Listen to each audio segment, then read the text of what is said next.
in Kennon Square, Pennsylvania, at Kendall and Longwood. Right. You see, you're living like Frank. Okay. He spent decades of broadcasting as a sales manager, transforming underperforming regions into record-setting teams. His innovative approach earned him National Association of Broadcasters Best of the Best Sales Idea Award in 2006. 2009, we founded Five Boys Creative, award-winning marketing firm that has received 16 Telly Awards and serves a diverse client base, including healthcare, home services, nonprofit, senior living industries, and also restaurants. He does all of our stuff.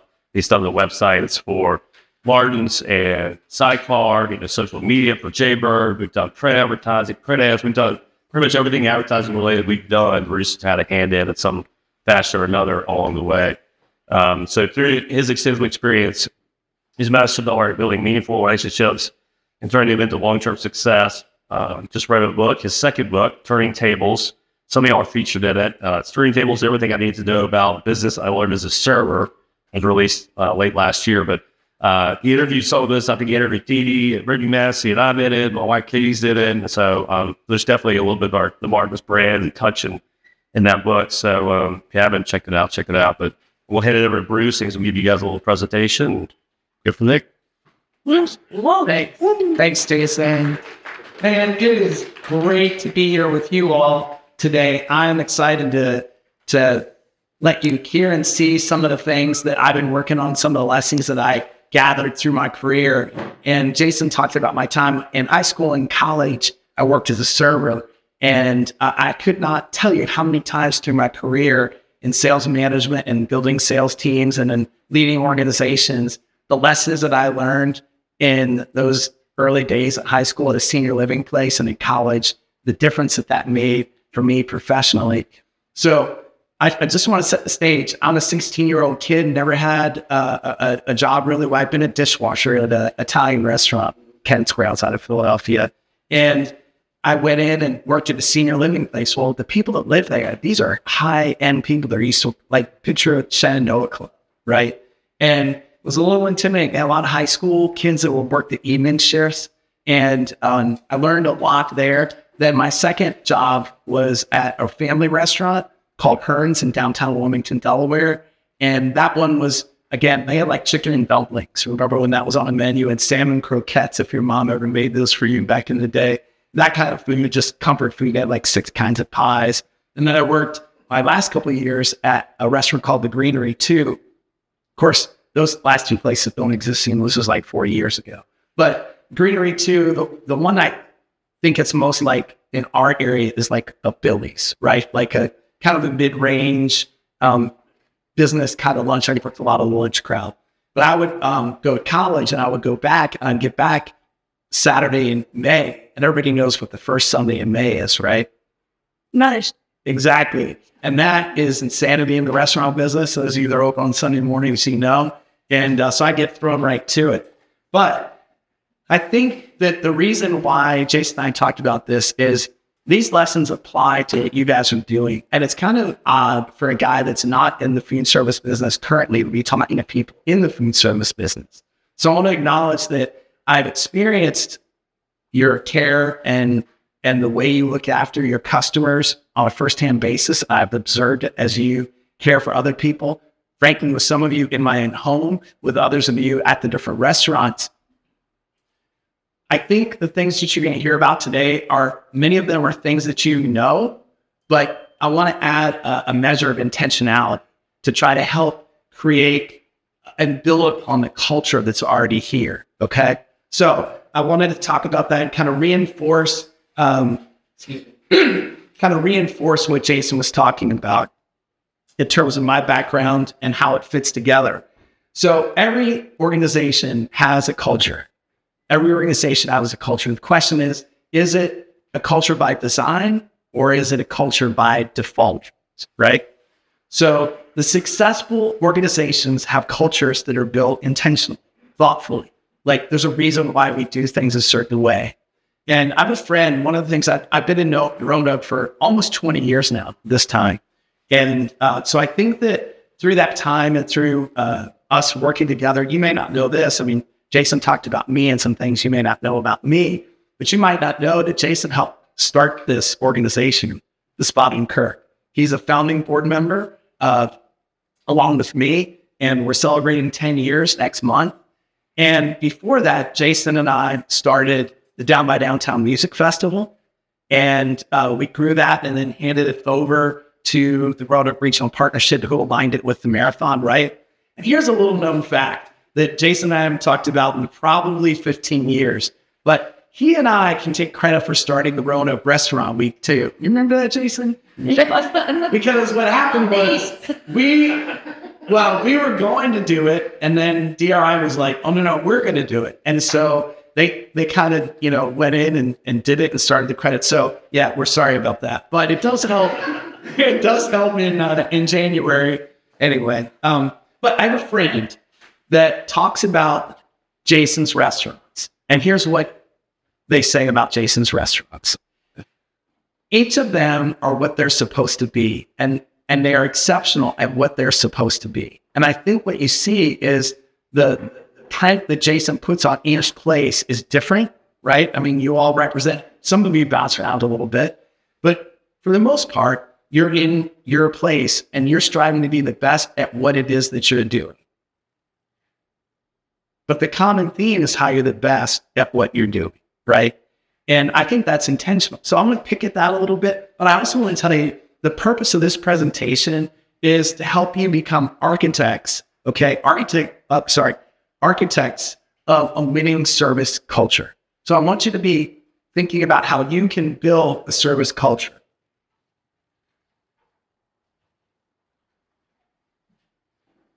So here's something that you already know. Operating in unison in a restaurant builds that culture. But what you may not have thought about as much is how the businesses that you're in are really a business incubator. It's incredible how the way you operate without even thinking about it is not only a microcosm of other businesses, but it also really gives people a chance to experience things that companies spend a lot of money trying to test products and test markets and test things.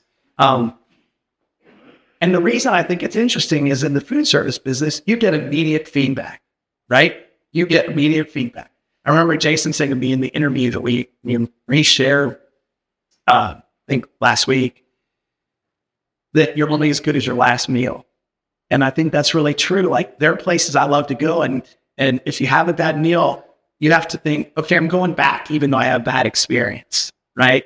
And if you have good meal after good meal after good meal, and you expect and you get delivered consistently good meals, it makes it more comfortable to go back there. It's not a risk. There's not as much of a concern. So what are some ways that you guys get immediate feedback? This is the part where you get to tell me things. In the restaurant business, what are some ways that you get immediate feedback? Just the customer saying it's the best ribs they ever had. Best ribs they ever had. Customer feedback right away at the table. So what are some other ways? The tips. Tips. Thank you, Dee. I figured that might be first. You work for tips. We work with tips, right? And you do a good job. Generally, you get a good tip, right? That's immediate feedback. What are any other ways you can think of? Reviews.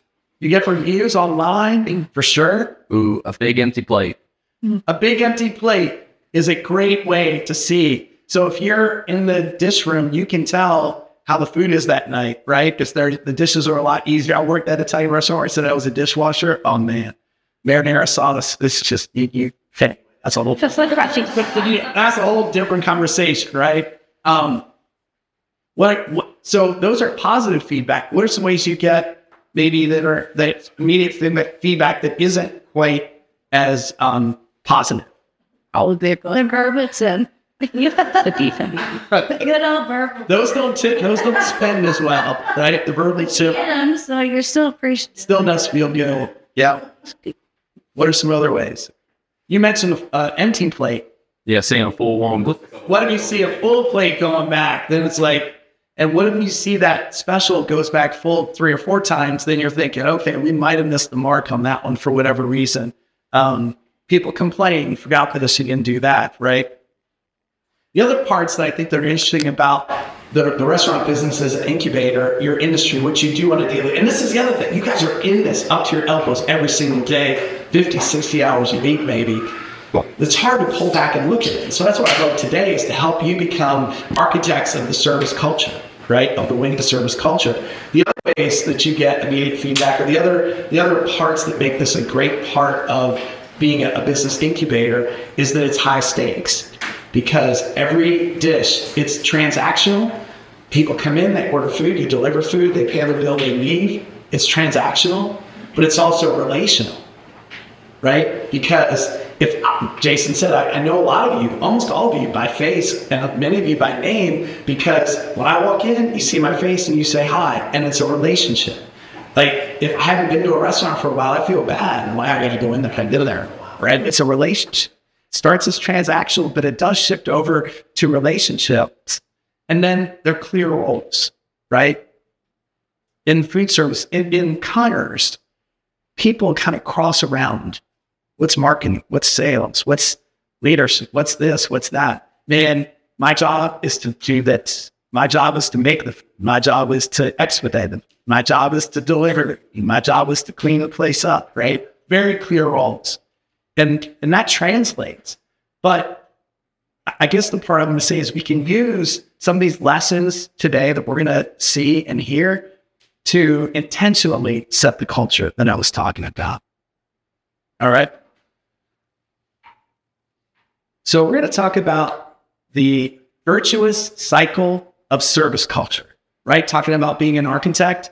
We start at the top because it always starts with teamwork. I mean, nobody likes to, in fact, your mom talked about when I interviewed her, Susie, a couple of years ago, talked about how she hates folding napkins. Nobody likes to polish silverware, let's face it. Nobody likes to roll napkins, but it's better to do it when you do it with somebody else. Can I get a head nod or two? If you're both doing it, talking about your weekend or talking about football or whatever it might be, you may not like it, but it's better to do it with somebody else, right? So head nod here or there, help me understand or help me see. But the teamwork that happens is amplified when you're focused on side work. So things could have changed. It's been 40 years, but there was side work you did before your shift so that you situated yourself for success. And there's side work you do after your shift. Well, when you do side work after your shift, it doesn't really benefit you, right? In all likelihood, it benefits the next person. But we still do it, and we do it with excellence because we want to benefit the next person. Why? Because we're expecting and hoping, and it's understood they're going to do the same thing for us. So as that teamwork builds, whether it's side work or celebrating each other, that really does become an engine for growth. So as we work our way around the clock, the whole idea is to get better at each of these things. And there's a reason, because as you get better at that teamwork, you move into empowered employees, right?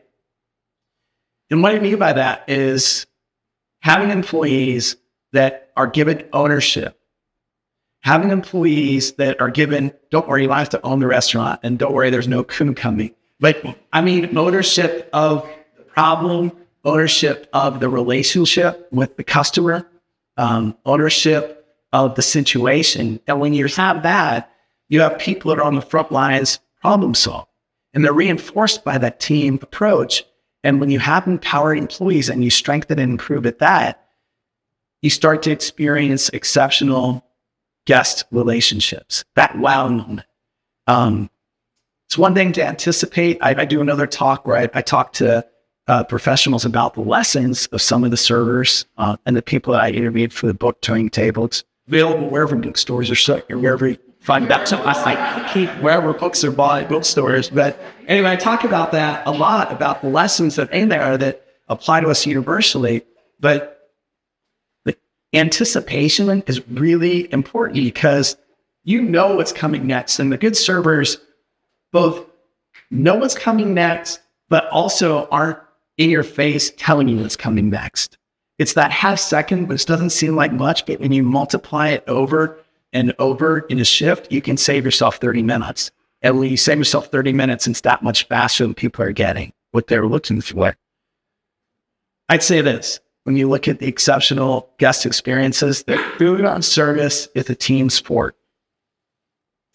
What I mean by that is if I come to your restaurant and I get great service, I'm more likely to tell somebody else about, or a great meal, I'm more likely to tell somebody else about that experience. And I'm more likely to come back again and eat there again. And there's a good chance when I come back and eat there again, I'll be sitting somewhere else. And then somebody else will take care of me. And then I'll be sitting somewhere else and they'll take care of me. And so one person can let everybody else down, right? But if you're each operating in your own world, each operating to improve that process, then that's where you start to get customer loyalty and positive reputation. I would say that momentum is one of the hardest things in the world to get, but it's one of the easiest things to spot. And another couple football fans here, a couple sports fans, and you see like momentum is so hard to get in a situation, but as soon as you have it, it's easy to spot. And reputation, the other way to talk about reputation is brand, building brand. Have you ever heard of that? In the world I live in, it's all about branding. What's your brand? Internal branding, external brand. It's really about reputation. And the stronger the reputation is, then the better the teamwork dynamic works. And you can see it is circular, but it's also about driving improvement in those areas. Does that make sense? And again, that's stuff that you practice on a regular basis, right? You probably can tell me about these kinds of experiences, but I just last week had a wow moment. I would tell you, pretty generally an upbeat guy. All right, I've been at your place. I'm a pretty smiley person. Have a positive vibe. Don't ask John Pence who runs the spot and Kirk about that because he's seen the dark side. But for most everybody else, Hannah's seen it too. Your work, some of your 5 points. But I'm generally pretty positive. I just have a rough day. And so comfort food was what I was looking for, right? So I didn't really want to talk to most people, but I sat down at the bar at one of the restaurants and they just brought me what I usually drink. At night, it's more complicated because I'm kind of like a chameleon. I'll drink whatever people around me are drinking. But at lunch, most it's mostly unsweet tea and a splash of sweet. I did make a little mistake in the story because I got confused. That was the comfort day. So I did go to the restaurant for the comfort day, but I was at a business meeting 10 days ago. And at that one, I was waiting for the other person that was meeting me. And the drink just appeared. And it was from somebody that I had never really either had waited on me once or I'd never met. It was a face I had seen before. And I was like, dang, either they remembered from the one time that they served me or somebody else said, hey, they got like iced tea here, take them over. To me, it doesn't matter how that happened. What matters is it happened. And that's a wow experience from something that routinely is coming to your place. And then that message gets shared and it starts to have a velocity. And that's, I think, in large part what's happening with Jason's restaurants and in what you guys are doing. So in some ways, I'm telling you things that but also I'm asking you to pay attention to a couple of specific things. And in particular, I want you to pay attention to this first pillar. There's 3 pillars that I'm going to share with you. So the first one is fostering psychological safety and teamwork. We want to do what we can do to build teamwork. The idea of tipping your bartenders, people in the business, though, that means tipping out. People outside the business were like, oh, I didn't really know about that.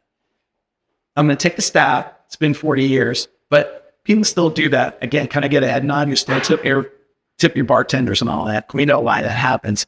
I looked it up. It started in the 60s. Tipping out started in the 60s. Tipping itself in the U.S. started in the 1890s, and that kind of became common in like the 1920s. So that's kind of how it came to pass. But look, collaboration is always greater than competition. Good salespeople in my whole career, a lot of people don't know this, but those ads that run on TV stations and on the radio stations, those get sold by people. And my job for a couple of decades was to create teams that sold those ads. And then I managed them and tried to maximize the revenue at TV and mostly TV stations, one radio station. And people were very competitive with each other, right? But the cool thing was when you had competitive people that were answering to the higher call of collaborating. Collaboration always is greater than competition. Yeah, you want to have the best tips. Yes, you want to be the best server. Yes, you want to be the best bartender, have the best suit. Can I just take a quick pause to say, I came up with the idea too close to the Super Bowl, but Man, I've never, ever had a bad suit at Jaybird. And so I heard Martin's is up in their suit game. I'm sure Sakurai's good suit was like, let's have a Super Bowl event. Get it? But anyway, like seriously, the street cred is getting higher and higher and higher in the soup world, right? And it's soup season. But we know that a server's success is really based on the whole team. You can be a great server, and if the food's not good, it really isn't going to matter. You might do okay on that meal, but you get ending high tips and happily keep business. You can have the best meal in the whole wide world if servers aren't taking care of things the way they should. It goes out cold, it goes delayed, it's not right, doesn't feel good. If the expediters aren't making the plates right. I'm not going to tell you, if I were talking to a bunch of people that weren't doing what you do on a daily basis, I'd probably go into a little bit of detail, but I don't want to insult you and go into detail about what you already know. But what I do want to share with you is those things that you routinely do make a difference. And when you impact your area, you can impact the area around you. And it's always a little safer when you know your team is looking out for you. When instead of worrying about where the breakdown happened, you're taking care of that problem on a frontline basis. And then after the shift or at the end of the meal, that's when we sit down. Okay, here's how we can do this better. How's a better way to do that? But you can trust your teammates to look out for you and have your back. Because if you're a server, there's going to be a time you mess up. And it leads to the second part, which is there's no kitchen errors. Because even if the kitchen messes up, you have to own it. And what we're talking about is cultivating radical ownership. And what I mean by that is the mindset of you owning that customer experience. So when I say there are no kitchen errors, I'm sorry, guys, behind the line, I'm not saying you don't mess up because you do. But what I am saying is it's unbecoming when a server says, I did a lot of research for this, right? I eat a lot of restaurants and talk to a lot of servers. But it's unbecoming when a server says, oh, the kitchen messed up. Let me go and get it taken care of. Don't do that, because that undercuts your credibility as a server. Even if you didn't make the mistake, own it. It's way better. Fix it, take care of it, and deal with it later. There's always time to deal with it later. At least that's my strategy. Now, that's going against what you guys do. That's cool. I don't want to say it, but in my opinion, there's no kitchen errors, even if there are kitchen errors, because the next time you're going to be the one that messes up. Have each other's back, look out for each other, and make sure each person owns the customer experience. So what does that mean? For me, it means empowering decision-making on the front lines. It means when you see something that can be done better or that you can take care of, you take care of. And then later on, you get with your other leaders and you figure out how to do that better. It means solve problems on the spot mindfully.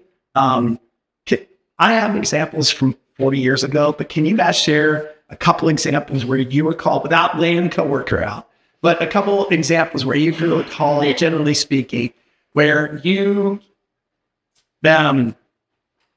experienced a problem that needed attention? Might have happened an hour or two ago, or the other night, or yesterday. Had to reseat a table.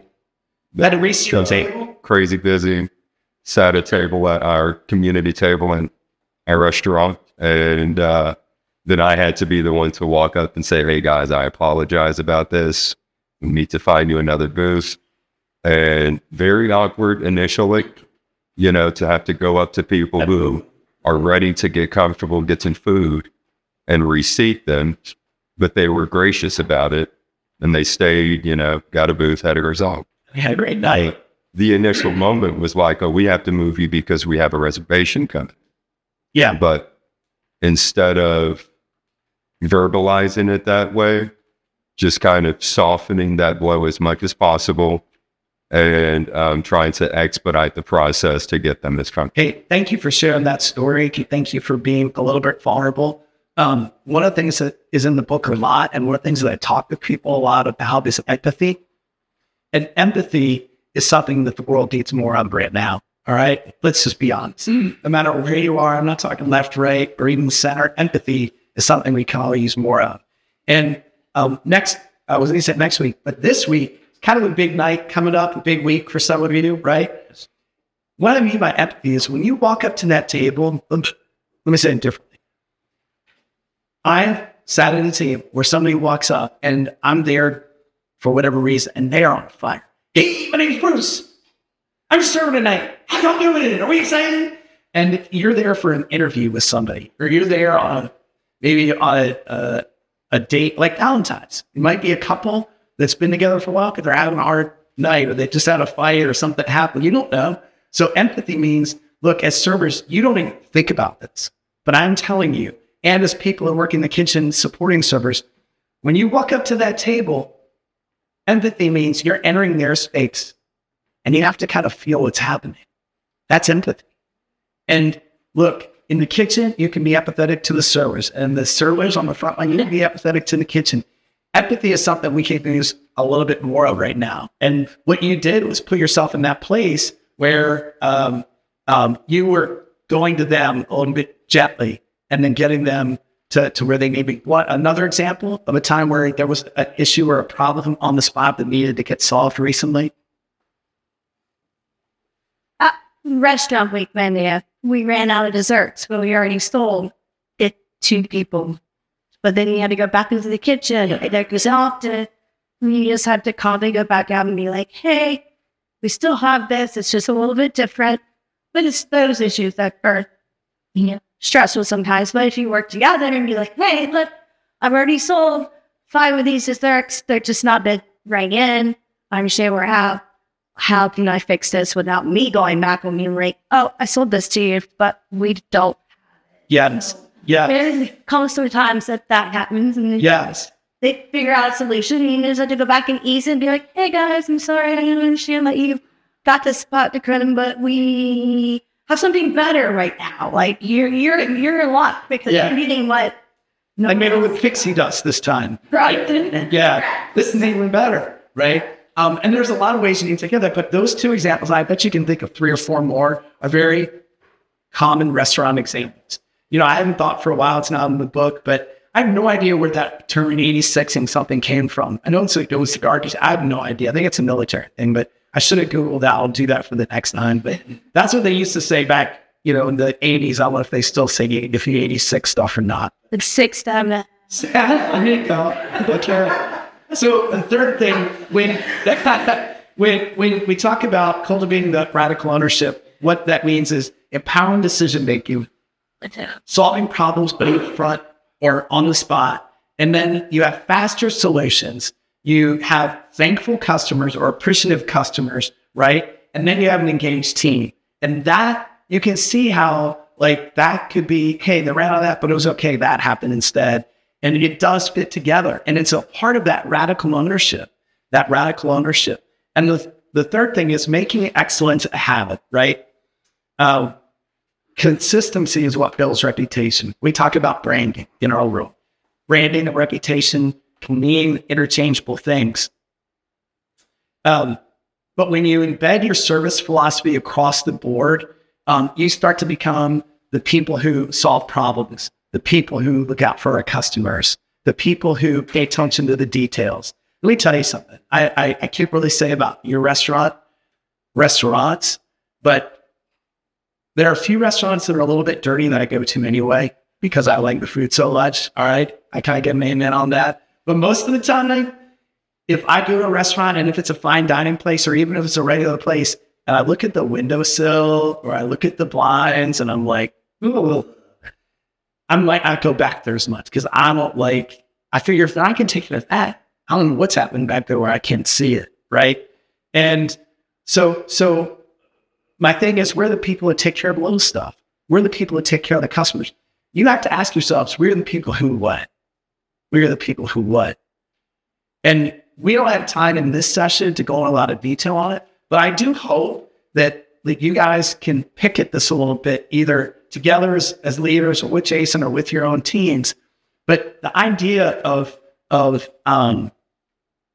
embedding the service philosophy that we're talking about into all these different areas. And I'm talking about embedding this culture of service, being an architect of the culture of service. I'm talking about embedding it in hiring practices you have.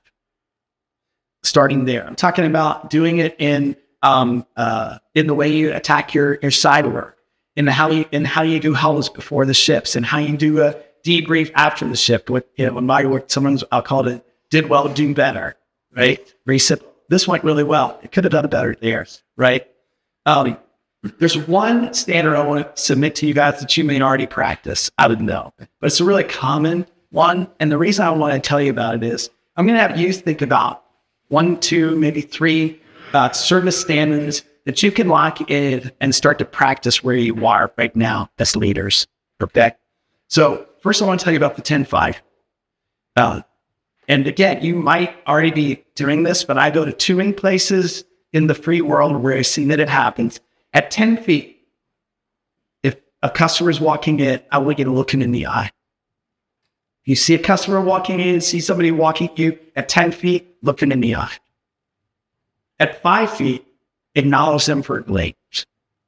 We're human beings. We need more empathy in this world. What we also need is to be seen and to be heard. Even if they're a little bit grumpy, whatever. It could be something as simple as, hey, I'll be right back. I see you there. I got you. Or Jason's going to be right over. He'll come talk to you. Hang tight for a second. I'll be right. How many times have you gone someplace and you're 10 feet and people are like, what? And then 5 feet and they're like, oh, are you talking to me? You know what I'm saying? And so that may not be something that you guys want to get put at, but it's an example of something that I think makes sense and you could. And that's a part of that team approach. That's a part of delivering that wow expectation. It should be basic that we acknowledge a person when we hear them, first when we see them, and then when we hear them. It should be a basic thing. But in the world we're living in, it isn't that the case. It's not the case. So employing that would be a really helpful. An example I have in my industry, while you're thinking about something that you guys, you might want to apply. We do a lot of email communication in the world I'm in. If somebody sends me an email, if at all humanly possible, from working that day or whether it's not midnight or whatever, I try to get back in the same day. I'll give myself 24 hours, but I try really hard to get back within 8 hours. So what are a couple examples of things that are service standards that either you guys have already established or that you could pick at or agree to consider establish? How about that? So I'm not holding you to it, and you guys as leaders can talk about, let's really focus on that. What are some examples of some service things that you could agree would be reasonable? One thing that was drilled into my brain when I was trying up in the industry at the very beginning is 2 bites or 2 minutes.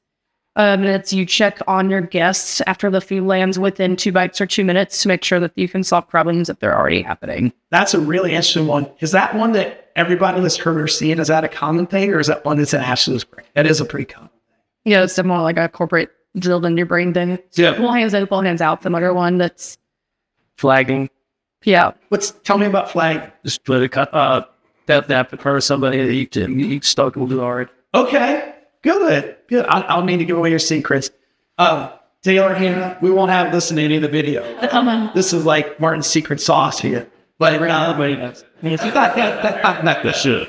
They should if they don't, right? That's a lot of shoulds, right? That's the difference, y'all. That's the difference. When you take what you should do and you practice it and apply it, that raises the game and it becomes your reputation. People come to your place that's a big count of. Maybe I want to throw another one out. Pre-busing is huge. Pre-busing. Taking it out through there, just let that look like, soup, whatever. Then not being gone before you rush to get it done. Just slow down with the steps, get the stuff out of the way before you bring it to the stuff. Yes. Again, basic stuff. But think about this as a leader. You can start getting new people that haven't been in your industry, indoctrinated, if you will, but trained to hold that same standard. Inside, outside, kitchen, wherever it is, you guys are setting the standards. And what happens is sometimes you do it by chance. Sometimes you do it by routine. I'm encouraging you to do it mindfully. And to find things you can agree on that you can hold each other accountable to, and that you can find agreement in. And when you do that, I promise you, other people will come along. Got so excited. I forgot to move the slide forward. That's I told you earlier there have been kitchen errors, right?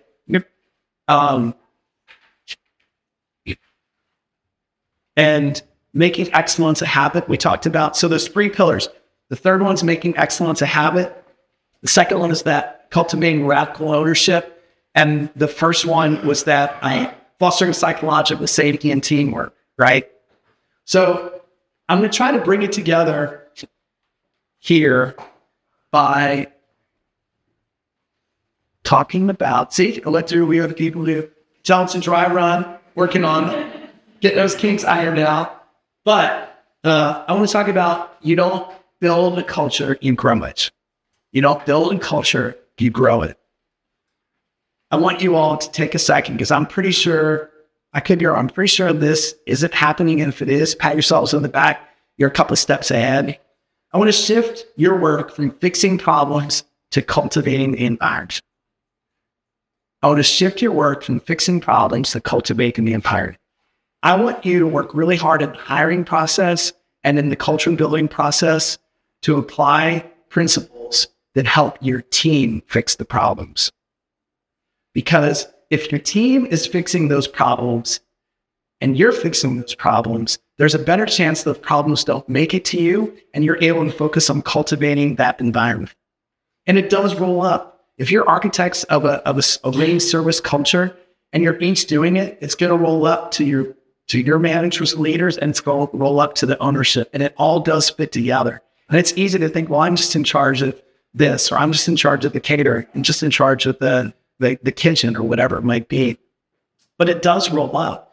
And so when you're hiring, you want to hire people that can do the things that we talked about, and you want to embed those things in them, that they have that extreme ownership idea, that they are teammates and working together with other members of the team, and that they're making excellence a habit. So back in my sales management days, I would say growing up at Channel 10, which used to be up the street, and it was so long ago that there was smoking at Martin's. That's a long show. Yep, it was a long time ago. And I used to hire for 4 things, because I figured I could teach you the teaming business. I could teach you to use the software. I could teach you to sell ads. I could teach you to go and knock on doors. I couldn't teach you to be honest, either at work or you weren't. So you look, is somebody honest? I couldn't teach you to be hardworking. You either were or you weren't. And I'm going to guess if you're working here and you're in this room, you're one of those hardworking people. I couldn't teach you to be creative. And I don't mean creative like our creative team at 5 Points Creative, where they're making branding and they're writing great things. And admittedly, I mean, I am a writer. This is my second book, right? First one's 40 West. But I mean creative in solving problems, creative in fixing that dessert, creative in moving that table, creative in fixing things. And then the last is teachable. I know it doesn't look like it, but you don't get to be a server 40 years ago without being about 61 years old. You can't be a server 40 years ago unless you were like 6. At 61 years old, I'm still learning stuff. So I don't want people around me that aren't. Man, there's more to learn every day, every place. I know Jason's learning stuff. You guys, your leaders are all learning stuff. So with your teams, I want you to hire for that. I want you to hire for people that want to own, not the restaurant, but the customer. I want you to hire for people that want to have that team environment. I want you to hire people that hold your standard of excellence. It's super important. It's really important. If they don't do those things, I know it's hard to find good people, but look for the next good person, because you can't train them. Next, I want you to communicate why you're doing this. This is what we do. When a customer walks in, we do this within 2 minutes. We do that. We pre-bus. Here's why we do it. Tell people why. Tell people why it is you're doing it so they understand why they're doing it. It's really important that they understand why they're doing it. Okay? So you're hiring for those things. You're telling them why they do it. And then the last thing is model the behavior. Don't tell people what to do. Show people what to do. Telling's good. Showing's better. Show people. I know Jason can expedite. I've seen him do it. I know he can jump in and do this or that. You don't want him doing it every day, but he can do it. It's about showing people and not just telling people. That's where you get brand authenticity. And that's why this brand matches, and I say the brand, each restaurant has their own brand. Then you have to admit, there is a universal brand that is a part of what's happening and what customers are experiencing at your 3 restaurants and at the catering, right? Brand authenticity is super important.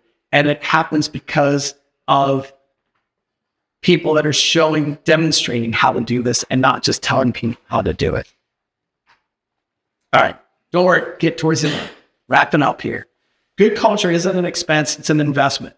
You all have to know this, that as you're investing in people, you're going to have lower turnover rates. That's NPS's net promoter score. That's like a Google review in your world, or a top review, or one of those other reviews you get online that we talked about earlier. It's also going to be an increased profitability. So you become an employer of choice, so that even when it's hard economic time, it's hard to find good people. Forgive me, but it's a little bit easier for Jake. And so many of you have been there for so long because you know how you're treated. You're working with other people that share some of these same passions, right? So if anything, I've reinforced what you guys are already doing. But in some ways, I hope what I'm also doing is helping you understand about being mindful about why you're doing it. Because then you have people that are brand ambassadors for you. So have you had this happen to you? People don't know where you work. Again, give me a head nod so I know the right track. People don't know where you work and you overhear them talking about the Marcus Burger or the Trivia Night or the pizza or the soup or the oyster sidecar, right? Or the little Bruce wraps you can get on the catering. Things are available, fine on this day here. Have you had that happen? People are speaking on your behalf. You're not the one speaking. They're speaking on your behalf, and you just kind of nod, right? That is because they are brand ambassadors. They are telling your story. And it's so much more powerful when other people on social media are telling your story and you're tagging on to it, right? When they're chatting you up, that is always so much better, so much stronger. It also builds resilience. And resilience is what helps you weather weekends like Jason and you all. Everybody lost money a couple weeks ago, right? Because you were closed like 2 straight Fridays. It's going to be a while to dig out of that. We don't have time today, but I have ideas about how you should dig out of that, right? And it's really not, Jason, what are you going to do? It's how can each of us dig out? Because you have a full restaurant the next 5 days. You take care of these people, they're going to come back 5 days later, 10 days later, 2 weeks later. The only way to grow a business, well, I say there's 2 ways to grow a business. 1, you get new people to come in, and 2, that's called increasing your drawing power. And to say with Spot on Kirk, John, there's only 2 ways. Get new people to come in, or get people to come in more frequently. Now, if they're getting, I call it the triple crown, but you guys have your, they go all through places in one day, that's next level. But I have done that a few times. But selling power is getting people to come more frequently. Getting people to come in that have never come, drawing power. Getting people to come more frequently, selling power. It's the only way to grow a business. So you take good care of people over the next 5 days, and you will slowly start to dig out. There are other ways too. Maybe you have ideas. I wish we had more time to talk about those, because it's not, Jason, what are you going to do? I lost tips. Jason, what are you going to do? I need more customers.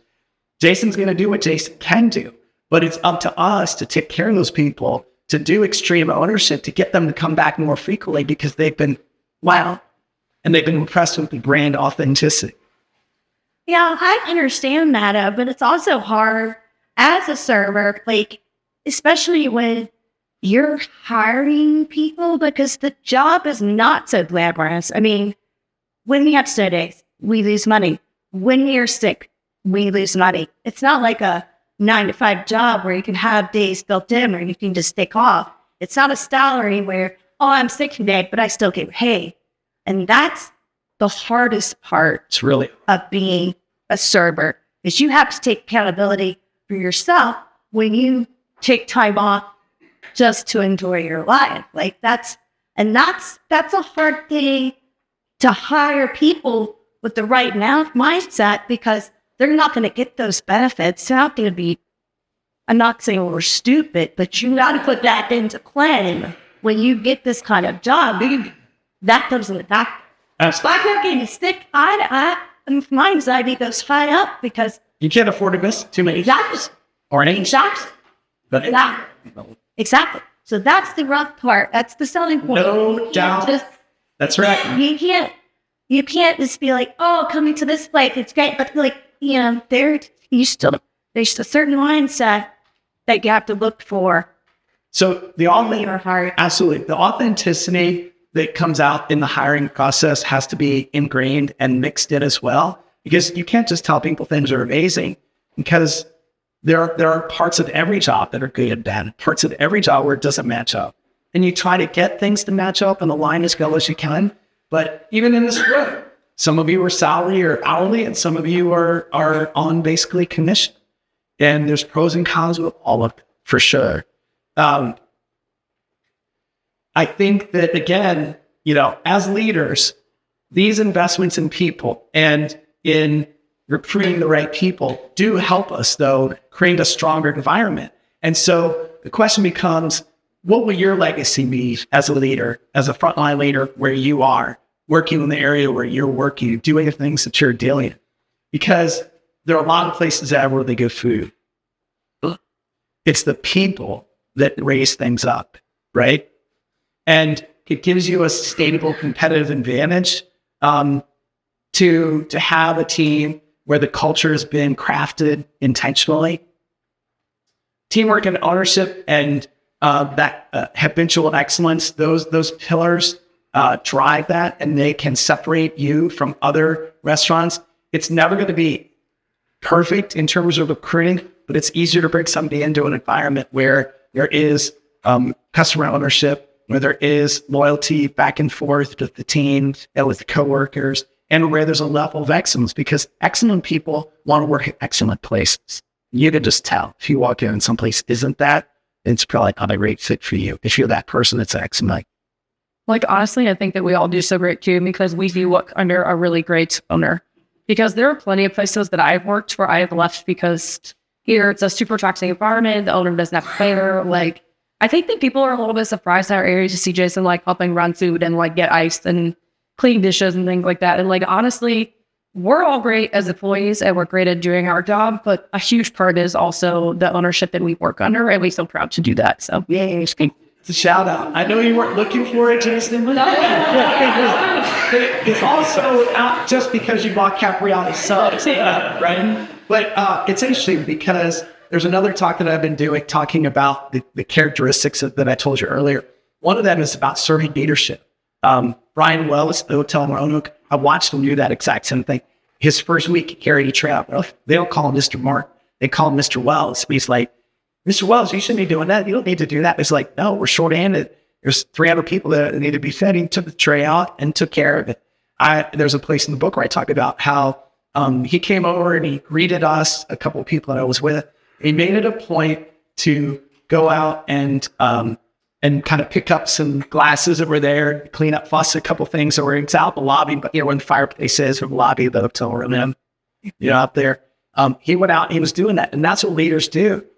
Servant leadership, empathy and servant leadership. We've touched on that's in the other talk, but absolutely. And guess what? Each of you is a leadership. Each of you is a leadership in one capacity or another. You're in charge of something or somebody. And if they work for you, you work for them. Servant leadership is critical. And it's one of those differentiators, and it's how you leave a legacy. So I kind of end what I wanted to share. And I appreciate you guys listening and letting me talk with you about some of these principles. Again, those 3 pillars I think are really significant because teamwork, ownership, and excellence are going to be cast things that separate your department. And I love to see good competition. Remember, collaboration is greater than competition, but you're tightening up things in your world. And as everybody tightens up their part of it, it all rolls up. And as it all rolls up, everybody's going to see unified success from that. So I think I touched on the main things I wanted to touch on, talking about applying these regularly and then doing that, creating the reputation. So I don't know, I'd be open if you guys have any thoughts on culture by design and on creating and cultivating that environment. Or if there's anything you hadn't thought of before or stuff that you're going, yeah, I can front that's what that's what's important to me. Anybody willing to share any feedback? I think we got any energy. Well, I'll keep you guys too long. A couple of minutes left. I'm basically like one of the slide. But I'd like to say, I like to put the bow on of leadership, and then everyone in this room, if you're in this room, especially your leader, you may not be managed by title, but somebody in the restaurant is looking up to you, and they look up to you, especially when you step outside of your role and help out your coworkers. So whether you're a server busing someone else's section, or a bartender that's running food, who does that, anything you do, I promise that it does not go unnoticed. It really does.